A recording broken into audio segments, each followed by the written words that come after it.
When our grandparents grow up, what's the world going to be like for them? If all these undocumented men, and where's all the women? If it was women and children, fair enough, the men are fighting at war for them and then they can go home when it's finished, like our country did. I wasn't born then, but years ago our parents got evacuated while the men fought the war and then they went home after the war finished. They should all be in their own country fighting wars. They've travelled over how many safe countries till they got to England? It's because our government's giving them everything. Why do you think that is? Do you think there's a reason for Well, that? that's a narrative. The local government's always got a narrative, and I think it's for when they turn with digital. It'll be us doing this. I'm probably doing the wrong thing by protesting, because I'm going to say, well, to stop your protests, will ID everybody. There's not just older people, even that we're getting younger people coming to support, to send them back. I'm not saying send them all home, but we've got to stop taking them till they sort out who's here. Take the good ones, because I'm not saying they're all bad, but you can't distinguish the good from the bad when they're all coming like this. Do you think it's changed dramatically in terms of safety in the country? Yes, definitely. Is that one thing you'd like to bring in, like now, for this Youth clubs, generation? yes, youth clubs and stuff like that. Do you think that would change like that criminal activity or make them safer?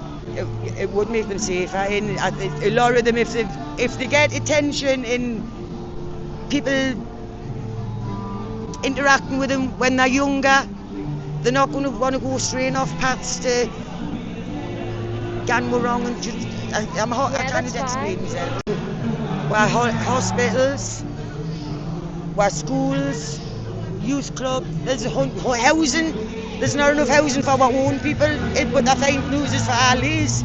We've got our own people who've lived on the streets for years, ex-servicemen lying on the street. They kind of gone in a hotel and get all their meals and PlayStations and games and their food, wherever they want, catered for. If you had the power, what's the one thing you would want to do now? If you could do anything. If I could do anything, would be to properly lock the whole country down and go. I know it's impossible, you couldn't. Lock the country down, go through everyone who's here, who shouldn't be here, out, and then start them out. Go through the prison system, send them back to where they were come from. And Give us a lot of money in the long run, wouldn't it? It would. And then we could put that towards Build our like own youth country club. back up. Yeah. When you look, our country doesn't own anything. All these hotels are owned by foreign people. All our shops, everything's owned by overseas companies.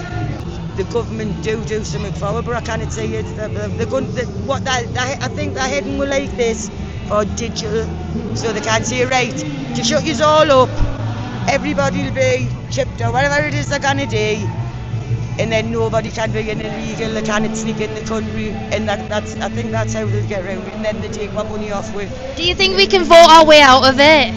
I hope we can.